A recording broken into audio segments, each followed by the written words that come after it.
Salam alaikum. Bonjour et bienvenue dans cette nouvelle vidéo. Dans l'ancienne vidéo, on a vu l'implémentation du modèle MVC2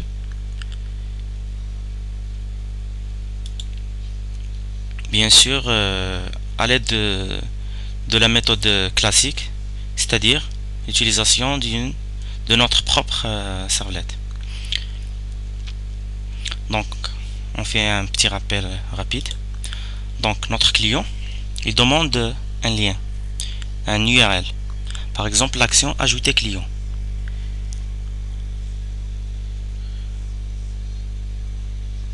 L'URL est envoyé directement vers la servlette de son rôle. Il va choisir la bonne action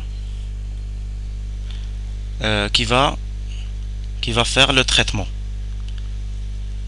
puis récupérer des données, et puis l'action va retourner une vue à la servlette et de son rôle elle va la retourner au client.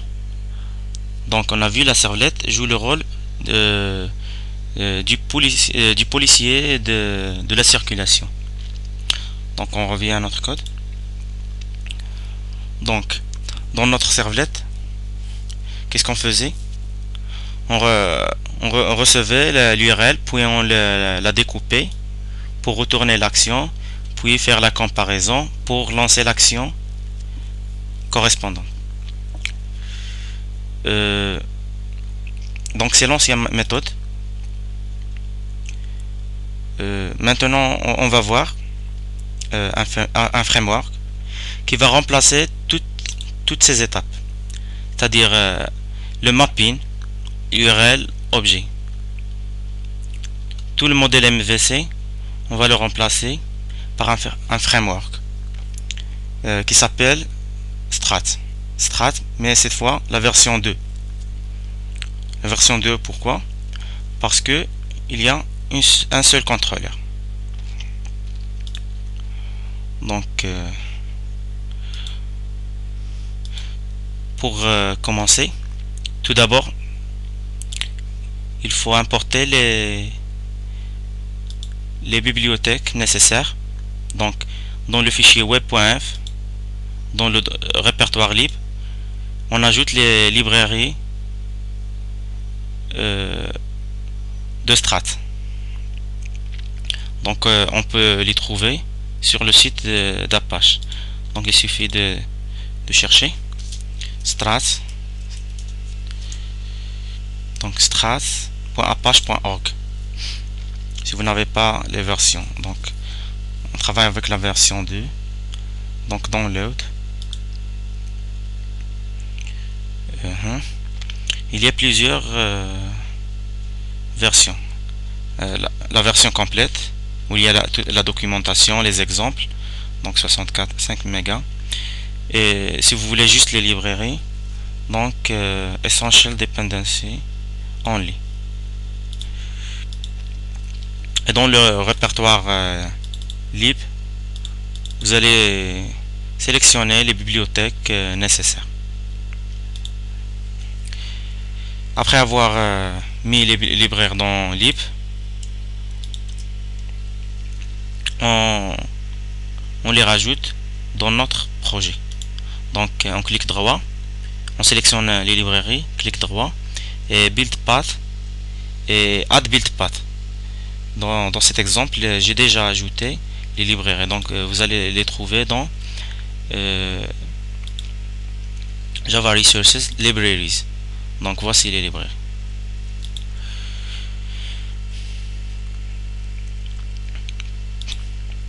Puis, comme on est habitué, pour travailler avec le modèle MVC, il y a modèle, view et controller. Donc le contrôleur il est indispensable. Donc même avec Strat, on a un contrôleur, mais cette fois c'est pas une servlette, c'est un filter. Donc notre filter il s'appelle Strat Prepared and Execute Filter. on ajoute le nom du filtre et sa classe.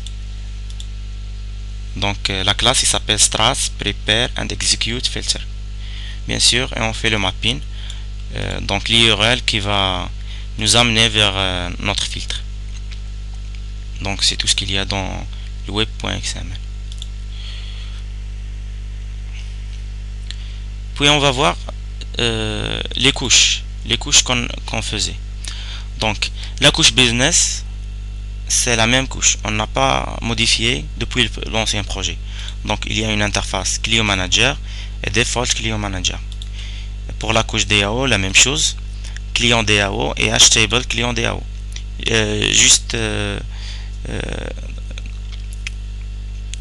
J'ai ajouté, je pense, Select All. C'est la seule chose que j'ai ajouté depuis l'ancien projet. Donc même ici, j'ai ajouté une fonction GetAll pour récupérer tous les clients. Et puis la couche modèle qui contient nos bins, c'est la même. Donc vous faites un copier-coller de tout le package. J'ai ajouté un package utile, on va voir plus tard à quoi sert. Il y a une classe Manager Factory. Enfin, on va voir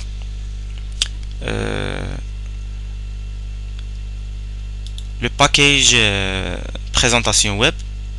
Donc même ici c'est la même chose, juste on a ajouté quelque chose de plus.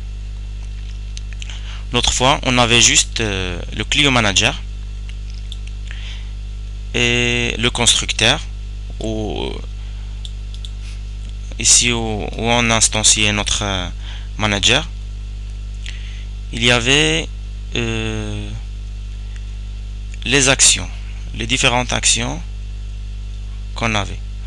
Avoir, ajouter client,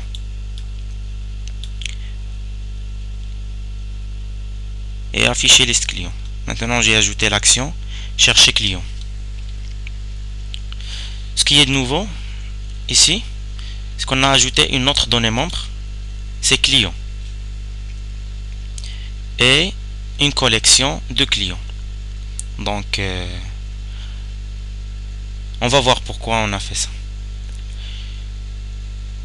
Juste une petite différence de l'instanciation de l'autre fois. L'autre fois ici on n'a pas instancié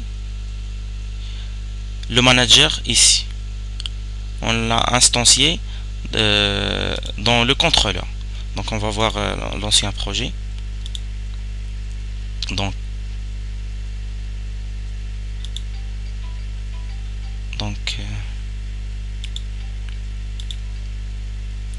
le contrôleur, c'est ici qu'on a créé le manager et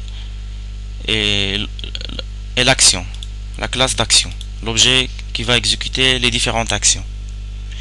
Et dans la méthode init qui se lance une seule fois au lancement du serveur, et il est créé à l'arrêt du serveur. Donc c'est très important ça. Donc le manager il est créé une seule fois. La même chose pour les actions. Donc c'est quoi la solution dans notre exemple, dans notre situation? On veut que le manager soit instancié une seule fois. Donc la solution c'est de créer cet objet d'une façon statique. C'est-à-dire il doit être un objet statique et l'appeler depuis sa classe. Donc c'est pour ça qu'on a ajouté un package utile où il y a Manager Factory. C'est une simple classe où il y a le client, le business et le DAO. Ce sont deux données membres statiques. On les instancie statiquement. Puis il y a un getter qui nous rend notre client manager. Donc une fois on crée notre action, le manager il est créé une seule fois. pour toutes.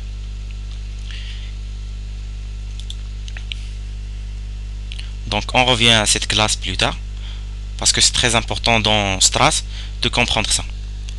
Donc la dernière étape, l'avant-dernière étape, c'est d'ajouter un fichier XML.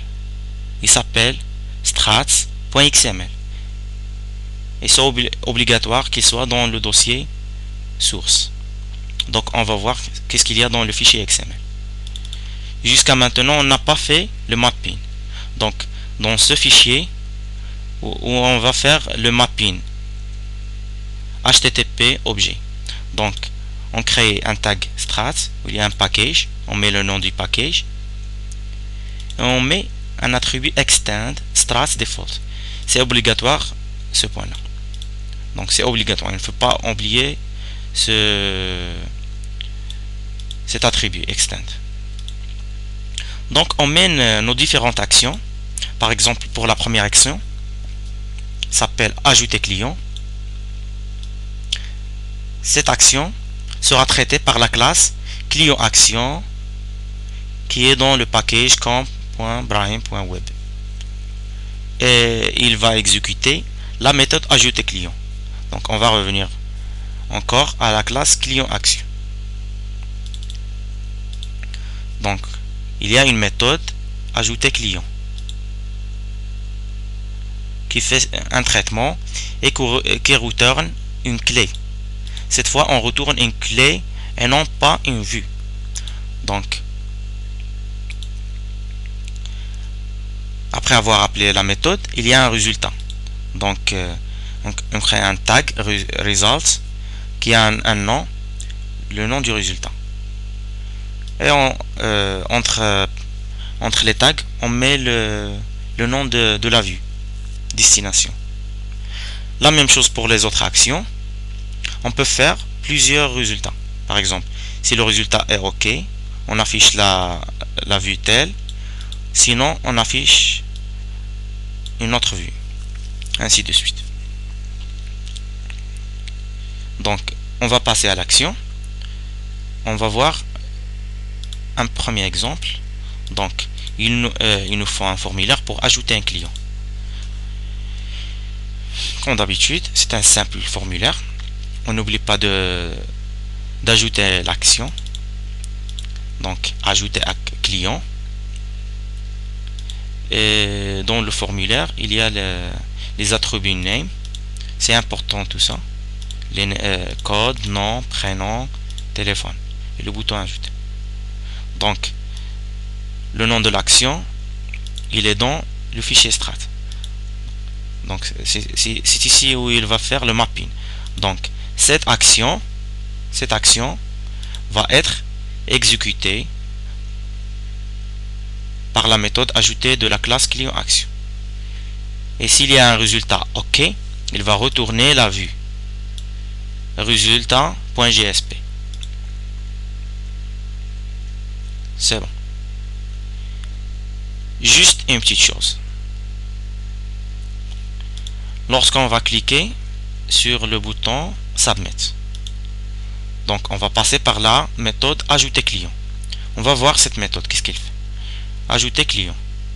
Donc, qu'est-ce qu'il fait? Elle appelle directement le manager avec la méthode add qui a comme paramètre client. Client, c'est quoi client? Donc, client, c'est une donnée membre qu'on a ajoutée cette fois dans la classe d'action. Mais on ne l'a pas remplie. Puisqu'elle est automatiquement remplie par les setters qu'on a ajoutés. Donc, les setters de l'objet, on a ajouté des setters, set code, set nom, set prénom, set téléphone. On les a apportés depuis bien sûr depuis notre bin. On les a apportés depuis notre bin. On a fait un copier-coller depuis la classe client. Donc si on n'avait pas cette code,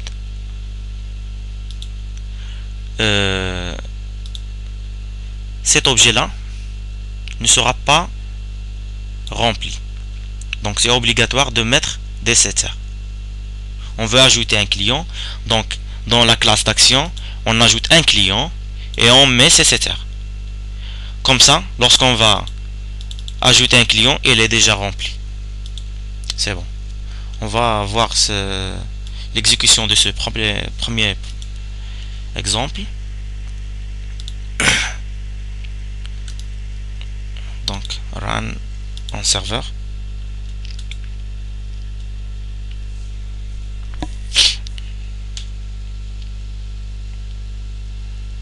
Ajouter client. Je vais rentrer.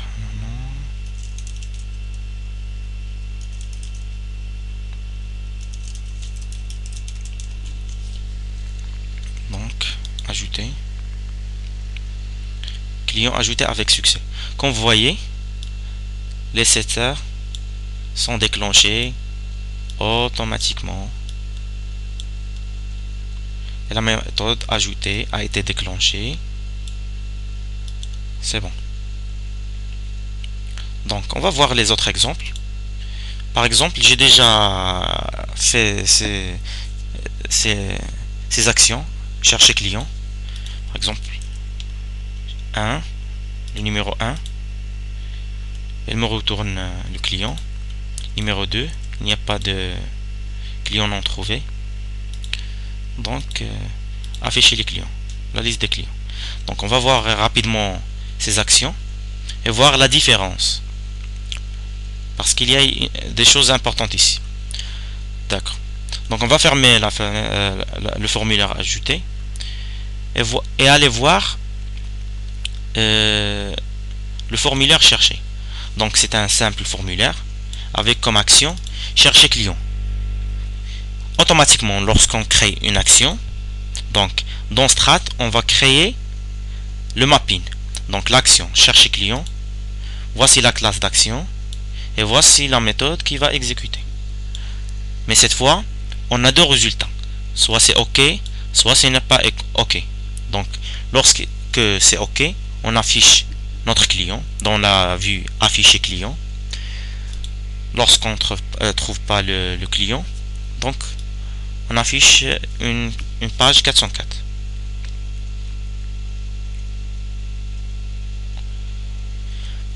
D'accord. La question qui se pose.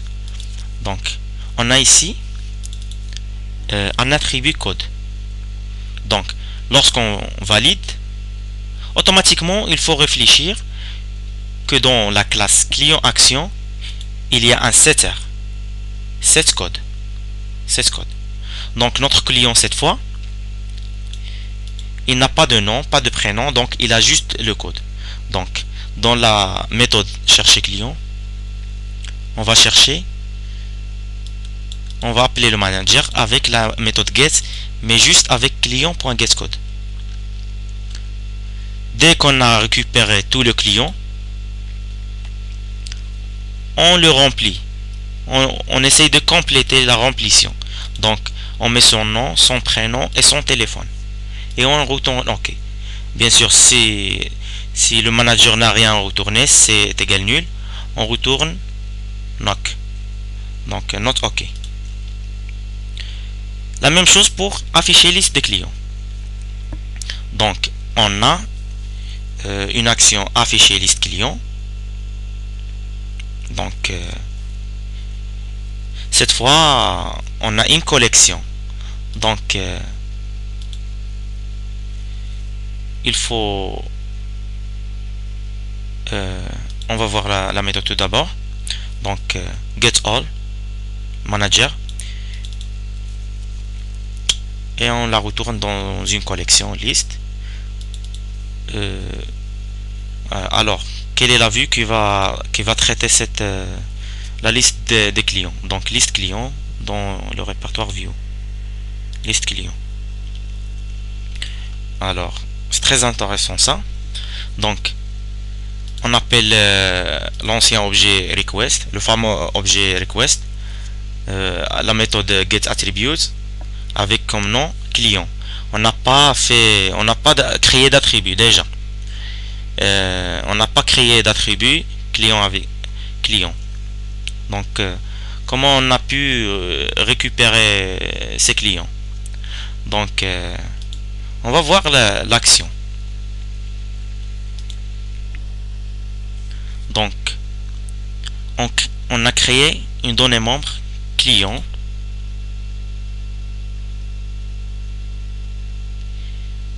sans oublier qu'on a ajouté un getter, parce que par la suite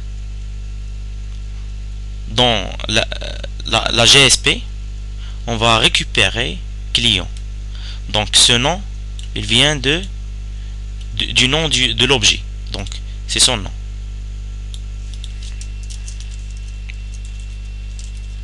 Donc client.